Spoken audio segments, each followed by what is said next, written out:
Mis amados hermanos, el día de hoy voy a compartir con ustedes una predicación que tiene que ver con la gracia irresistible. En Efesios 2.1 dice Pablo, y Él os dio vida a vosotros cuando estabais muertos en vuestros delitos y pecados. Los seres humanos están muertos espiritualmente y un muerto por ello no puede hacer nada, ni decir, ni elegir, ni sentir, ni decidir por sí mismo. Cuando hablamos de la predestinación o elección y la soberanía de la gracia de Dios, recordamos lo que Dios hace cuando interviene en la vida de un ser humano para traerlo hacia la fe. Vamos a hablar un poco acerca de Juan Calvino. Juan Calvino fue un teólogo, pastor, filósofo francés, considerado como uno de los autores y gestores de la Reforma Protestante. Las doctrinas fundamentales de los posteriores reformadores se identifican con él, llamando a estas doctrinas del calvinismo. Tales doctrinas incluyen las de la predestinación y de la soberanía absoluta de Dios en la salvación, salvación del alma humana respecto a la muerte y condenación eterna. Las doctrinas calvinistas se basaron en la tradición soteriológica agustiniana y otras tradiciones cristianas. Soter viene del griego soso, que significa salvador. Calvino se formó originalmente como abogado humanista y se separó de la Iglesia Católica alrededor del año 1530. Los 5 puntos del calvinismo proceden de los cánones de Dort, la respuesta por parte de la Iglesia Reformada neerlandesa a las doctrinas de los discípulos de Jacobo Arminio. Tras la muerte de este, eventos que transcurrieron 150 años después de la muerte de Calvino. Ahora, Jacobo Arminio fue un teólogo neerlandés, escritor y profesor de la Universidad de Leiden. Arminio permaneció en Leiden desde 1576 hasta 1582. Entre sus profesores estaban de Naus, Droulius, Fergureus y Colman. Colman creía que el calvinismo presenta a Dios como un tirano y un verdugo. Bajo esta influencia, Arminio plantó la semilla de lo que sería la controversia con las tesis de los seguidores de Juan Calvino. Arminio llegó a estudiar, sin embargo, bajo la dirección de Teodoro de Baeza en Ginebra en 1582 y fue ordenado en 1588 y nombrado pastor en Ámsterdam, adquiriendo muy buena reputación por el ejercicio de su ministerio. En 1590 se casó con Lisbeth Rael. En 1603 fue nombrado profesor de teología en Leiden, donde murió en octubre de 1609. Calvinistas y arminianos coinciden en la gracia que es absolutamente necesaria para la salvación, pero ambos difieren en el grado de intervención en que la gracia es necesaria. Ahora hablemos de otros dos conceptos: monergismo o sinergismo. Monergismo es la teología protestante según la cual el Espíritu Santo es el único agente eficiente en la regeneración, el acto por el cual Dios, a través del Espíritu Santo, infunde vitalidad espiritual en el alma de una persona que le prepara para una nueva creación. Pues la voluntad humana no tiene inclinación hacia la santidad hasta que ha sido regenerada y por lo tanto no puede cooperar con la regeneración. La palabra monergismo contiene el prefijo mon, y mon significa uno, y la palabra ergon, que significa trabajo. Así que monergismo significa el trabajo que es realizado por uno. Mientras tanto, sinergismo, el sinergismo, que también proviene de una palabra griega compuesta, contiene el prefijo sin, y sin significa con y ergos, trabajo. Entonces, sinergismo significa trabajar juntos. Tiene que ver con la cooperación con dos o más personas y es la creencia de que Dios trabaja junto con nosotros para efectuar la salvación. Tomás de Aquino formuló la pregunta de la siguiente manera: ¿es la gracia de la regeneración operativa o cooperativa? Muchos rechazan la idea de la regeneración monergista, pues dicen que el Espíritu Santo no puede venir de forma unilateral y cambiar el corazón de la gente contra su voluntad. Estas dos posturas fueron fuertemente debatidas a principios del siglo XVII, cuando los seguidores de Arminio publicaron los 5 artículos de la reconversión, un documento que declara en que parte de su teología difiere de la del calvinismo y sus seguidores. El punto crucial de este debate está entre la doctrina calvinista de la elección incondicional contra la doctrina arminiana de la elección condicional. El monergismo asegura que Dios es una condición necesaria y suficiente para la salvación, en tanto que el sinergismo está de acuerdo en que Dios es una condición necesaria, pero niega que es suficiente, al pretender que el hombre participa en su salvación.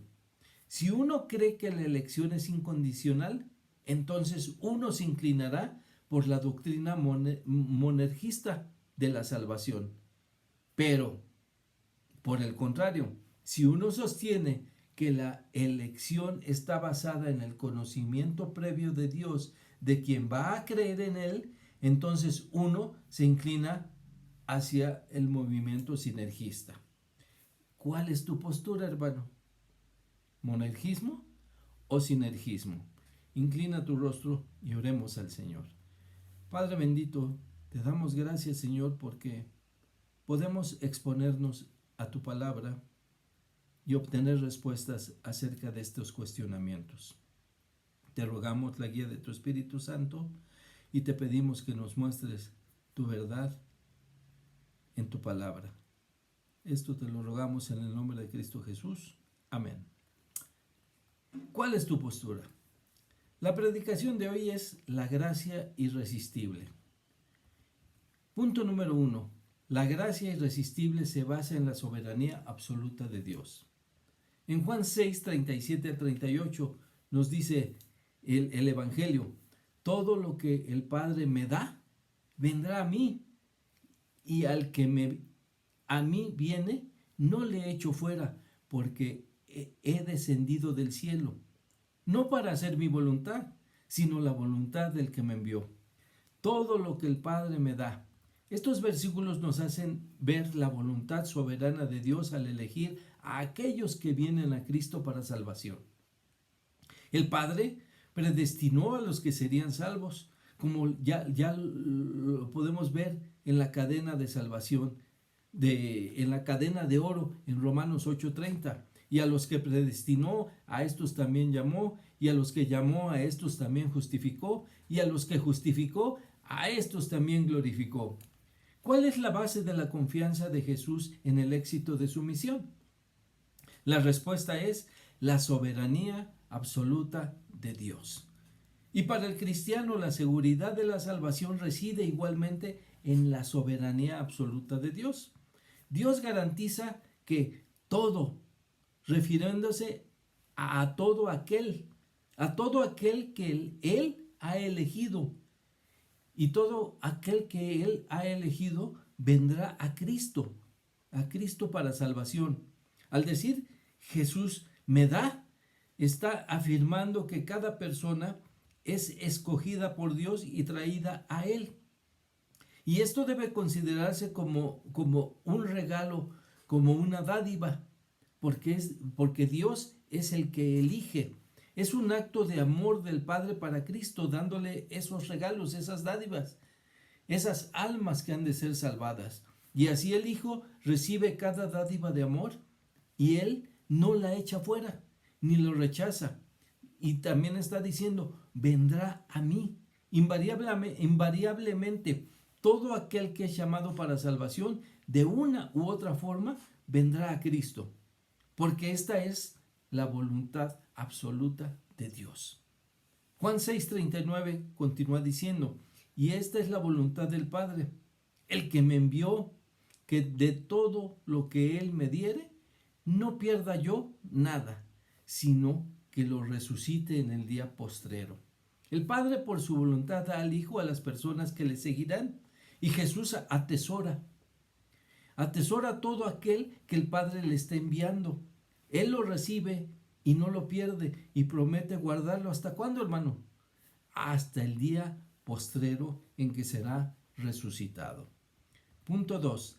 Por la gracia irresistible envió Dios a su Hijo a morir en la cruz. Juan 6:40.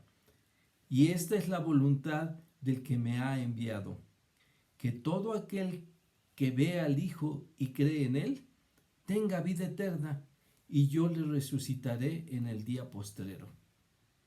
Pero en nuestra carne no podemos hacer nada. No puede depender de nosotros mientras estemos en el estado de muerte espiritual. No podemos escoger los asuntos de Dios porque el estar muertos espiritualmente no nos permite ver a Dios y a Cristo como Señor. Efesios 2 del 4 al 7, también Pablo nos dice lo siguiente, pero Dios, que es rico en misericordia, por su gran amor con que nos amó, aun estando nosotros muertos en pecados, nos dio vida juntamente con Cristo. Por gracia sois salvos. Y juntamente con Él nos resucitó y asimismo nos hizo sentar en los lugares celestiales con Cristo Jesús para mostrar en los siglos venideros la abundante riqueza de su gracia en su bondad para con nosotros en Cristo Jesús. Solo Dios nos puede dar vida en Cristo por medio de su Espíritu Santo. Después de que Dios nos da vida, somos entonces capaces de extender nuestras manos en acto de fe.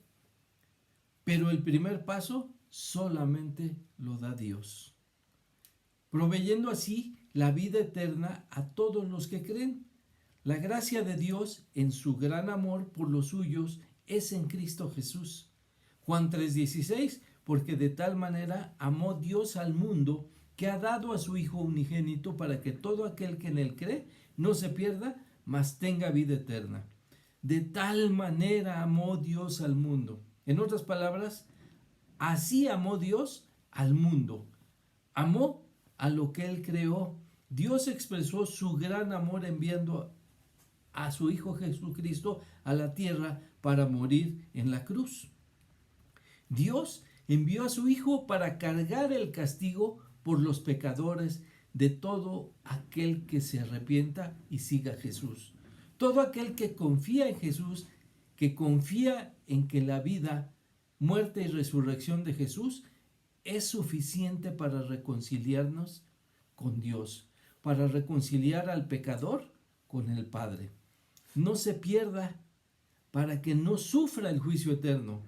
No se pierda significa más bien para que gocemos y seamos bendecidos en la presencia de Dios desde ahora y para la eternidad. En Efesios 2:8 nos dice, porque por gracia sois salvos por medio de la fe, y esto no de vosotros, pues es don de Dios. La fe con la que podemos creer es dada por Dios. Punto 3. Muchos han murmurado de la gracia irresistible. Juan 6:41. Murmuraban entonces de él los judíos, porque había dicho, yo soy el pan que descendió del cielo. Por cierto, no es la primera vez que el hombre murmura contra Dios. La reacción de los hombres en las sinagogas ante las declaraciones de Jesús fue igual que la de los judíos en el desierto, que murmuraban contra Dios antes y después que Dios les dio el maná.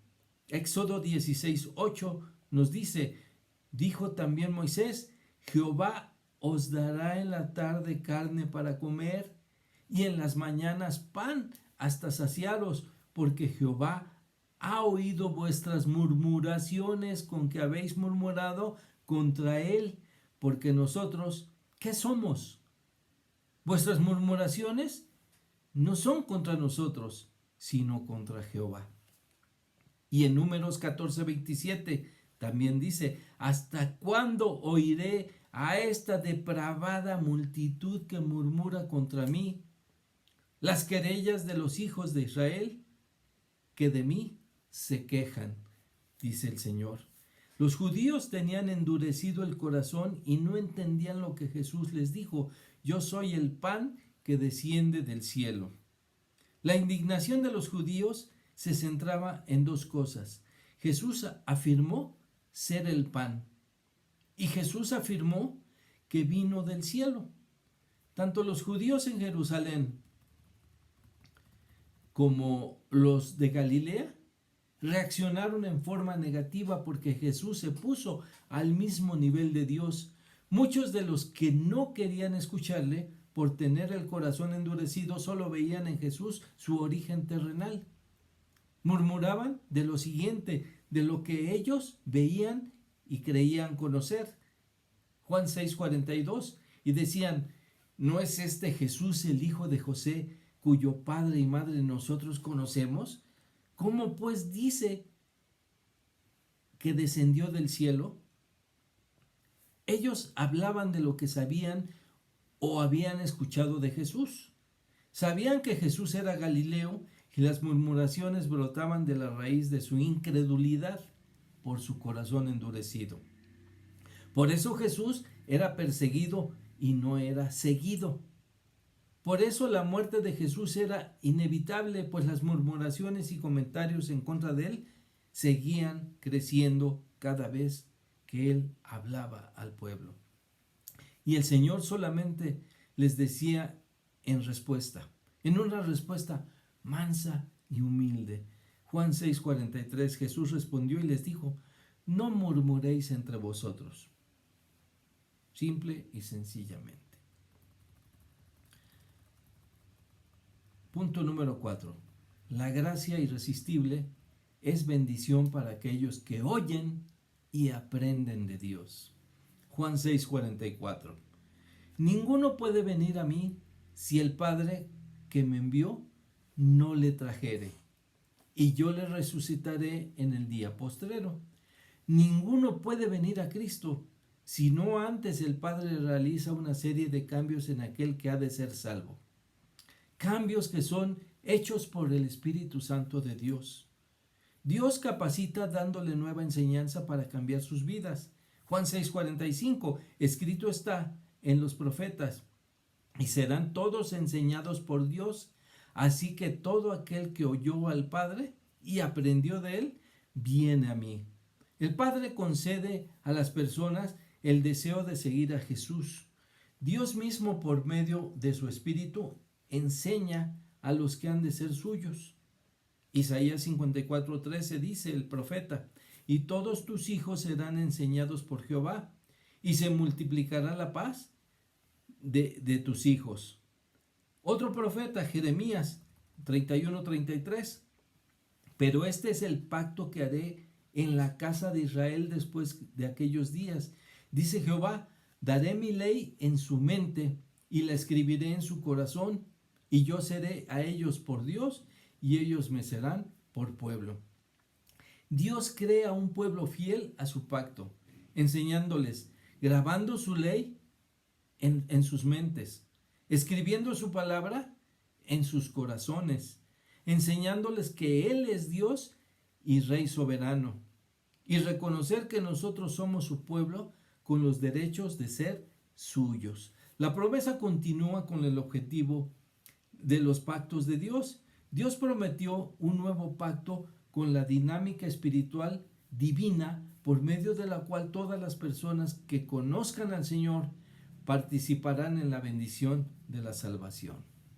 En conclusión, hermanos, Hebreos 12:2 dice: puestos los ojos en Jesús, el autor y consumador de la fe, el cual por el gozo puesto delante de él sufrió la cruz, menospreciando el oprobio, y se sentó a la diestra del trono de Dios. El peso de la evidencia bíblica apoya la creencia monergística de la salvación. Dios es el autor y consumador de nuestra fe. Filipenses 1:6. Estando persuadidos de esto, que el que comenzó en vosotros la buena obra, la perfeccionará hasta el día de Jesucristo. El monergismo no solo tiene un profundo impacto en la forma en que vemos la salvación, sino también la forma en que debemos ver el evangelismo. Si la salvación está basada en la gracia salvadora de Dios, no hay razón para gloriarnos en nosotros mismos de las almas ganadas para Cristo. Efesios 2:8, porque por gracia sois salvos por medio de la fe, y esto no de vosotros, pues es don de Dios. La fe es don de Dios. Si basamos nuestra labor evangelística y nos apoyamos en su poder salvador, nuestros esfuerzos darán fruto, porque Dios ha prometido salvar a los que Él ya eligió. Marcos 16:15 nos da una instrucción del Señor a través de este evangelio. Y les dijo, id por todo el mundo y predicad el evangelio a toda criatura. Pero después de predicar e invitar a los nuevos creyentes a congregarse en la iglesia, no olvides lo siguiente, hermano. Ellos son tus hijos espirituales. Y debes encargarte y responsabilizarte de ellos, discipulándoles, enseñándolos hasta que ellos también aprendan a reproducirse espiritualmente. Mateo 28:20 es claro y dice, por tanto, id y haced discípulos a todas las naciones. Y un discípulo es el que te sigue. Un discípulo es el que debemos de encaminar hacia Cristo, bautizándolo en el nombre del Padre, del Hijo y del Espíritu Santo. Inclina tu rostro y oremos al Señor. Amoroso Padre, gracias te damos, Señor, por este llamado eficaz que tú haces a los que han de ser salvos. Porque solo tú, Señor, eres quien hace esta obra a través de tu Espíritu Santo. Y nosotros solamente somos instrumentos que compartimos el Evangelio, pero los que han de ser salvos son añadidos por tu Espíritu Santo a la iglesia. Te rogamos, Señor, que nos ayudes a ser sembradores, sabiendo que la cosecha es tuya. Te rogamos esto en el nombre de Cristo Jesús. Amén. Que Dios les bendiga, hermanos.